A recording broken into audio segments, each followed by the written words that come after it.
Berjumpa lagi di Klavos Sukacita. Hari ini saya hendak membagi firman Tuhan bagi kita sekalian. Bagian firman Tuhan yang hendak kita baca terambil dalam kitab Perjanjian Baru, Galatia pasal 5 ayat 16 sampai dengan ayat 26. Sebelum kita membaca bagian firman Tuhan, mari kita berdoa.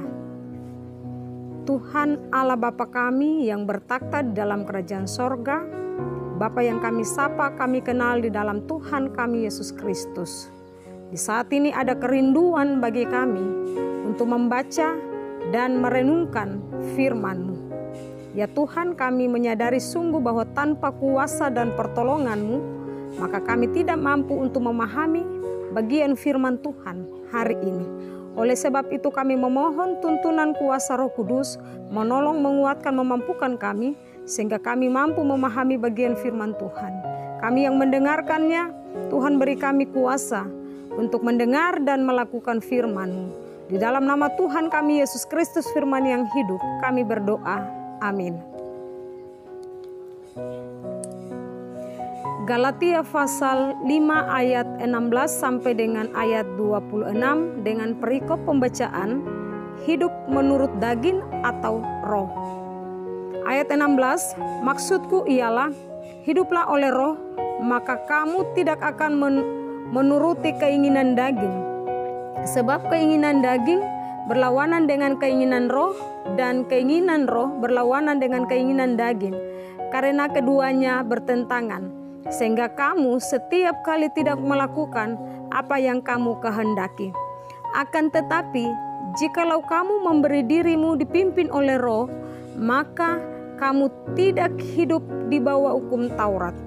Perbuatan daging telah nyata, yaitu percabulan, kecemaran, hawa nafsu, penyembahan berhala, sihir, perseteruan, selisihan, iri hati, amarah, kepentingan diri sendiri, percederaan, roh pemecah, kedengkian, kemabukan, pesta pora, dan sebagainya. Terhadap semuanya itu, kuperingatkan kamu, seperti yang telah kubuat dahulu, bahwa barang siapa melakukan hal-hal yang demikian, ia tidak akan mendapat bagian dalam kerajaan Allah. Tetapi buah roh ialah kasih, sukacita, damai sejahtera, kesabaran, kemurahan, kebaikan, kesetiaan, kelemah lembutan, penguasaan diri. Tidak ada hukum yang menentang hal-hal itu. Barang siapa menjadi milik Kristus Yesus, ia telah menyalibkan daging dengan segala hawa nafsu dan keinginannya. Jikalau kita hidup oleh roh, baiklah hidup kita juga dipimpin oleh roh. Dan janganlah kita gila hormat. Janganlah kita saling menentang dan saling mendengki. Demikianlah bagian firman Tuhan bagi kita di saat ini. Mendengar Klavos Sukacita yang diberkati oleh Tuhan kita Yesus Kristus. Dari pembacaan ini, tema yang hendak kita renungkan hari ini, hidup yang dipimpin oleh Roh Kudus. Sekali lagi pendengar Klavos Sukacita, tema kita hari ini, hidup yang dipimpin oleh Roh Kudus. Bapak, Ibu, Saudara-saudari yang diberkati oleh Tuhan kita Yesus Kristus, di dalam diri manusia ada dua kekuatan yang saling bertentangan, yaitu Roh Kudus atau Roh Allah dan roh kedagingan manusia. Pekerjaan Roh Kudus selalu menghasilkan perbuatan-perbuatan baik yang berkenan kepada Allah. Kita bisa lihat dari ayat 22 sampai dengan ayat 23a. Orientasi dari pekerjaan Roh Kudus adalah membangun relasi kehidupan yang berdamai sejahtera antara manusia dengan Allah maupun manusia dengan sesama ciptaan yang lain. Sedangkan pekerjaan roh kedagingan selalu menghasilkan perbuatan-perbuatan yang jahat. Kita bisa lihat pada ayat 19 sampai dengan ayat 21. Orientasi perbuatan kedagingan adalah untuk memenuhi keinginan hati manusia dan lebih mengutamakan kepentingan diri sendiri.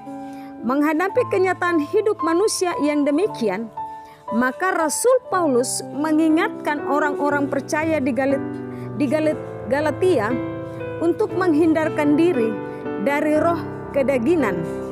Sebab pengaruh roh kedagingan akan membuat relasi hidup antara manusia dengan Allah, manusia dengan manusia, dan manusia dengan ciptaan yang lain akan menjadi rusak.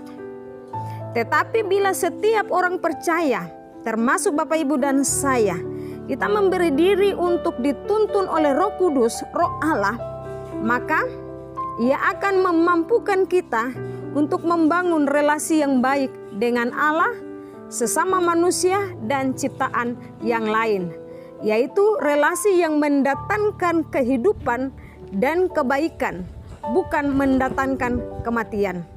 Bapak Ibu pendengar Klavos Sukacita yang diberkati oleh Tuhan kita Yesus Kristus, hari ini kita juga dinasihatkan oleh Rasul Paulus. Rasul Paulus menasihatkan kita, Rasul Paulus mengingatkan kita di tengah berbagai tantangan, berbagai godaan dunia, dan juga ancaman wabah virus corona. Agar setiap kita manusia, kita semua memberi diri untuk dituntun oleh kuasa Roh Kudus, agar menjadi arif dan bijaksana dalam membangun relasi dengan Tuhan dan relasi dengan sesama. Wujudkan itu dengan menjadikan keluarga-keluarga kita sebagai rumah doa. Di mana saja kita berada, kita dapat membangun kehidupan keluarga kita dengan membangun rumah doa. Di dalam kehidupan keluarga, kita berkumpul sebagai kepala keluarga, ibu rumah tangga, dan di dalamnya anak-anak. Kita berkumpul, kita berdoa, kita beribadah kepada Tuhan, membaca, merenungkan, dan melakukan firman Tuhan. Maka saya percaya bahwa ketika kita diperhadapkan dengan berbagai tantangan godaan, ketika kita mengandalkan Tuhan melalui membangun mesbah Tuhan dalam kehidupan rumah tangga kita, tantangan-tantangan itu tidak membuat kita terlena dan hanyut di dalamnya. Tetapi ketika kita mengandalkan Tuhan, maka kita mampu untuk melewati semua tantangan-tantangan yang telah kita hadapi hingga saat ini.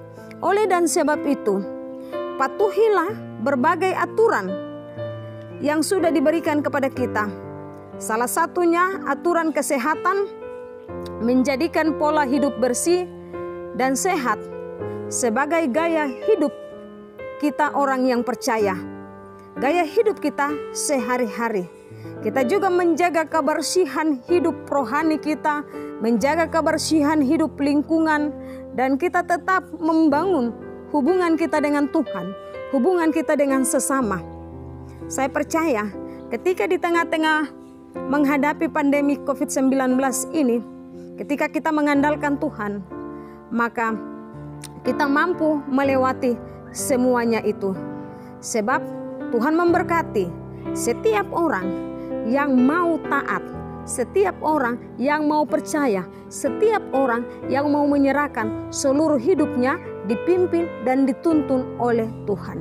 Tuhan memberkati kita dengan firman-Nya. Amin. Mari kita berdoa. Kami bersyukur kepadamu Tuhan, karena di hari ini dan di tempat ini kembali lagi kami mendengarkan firman-Mu.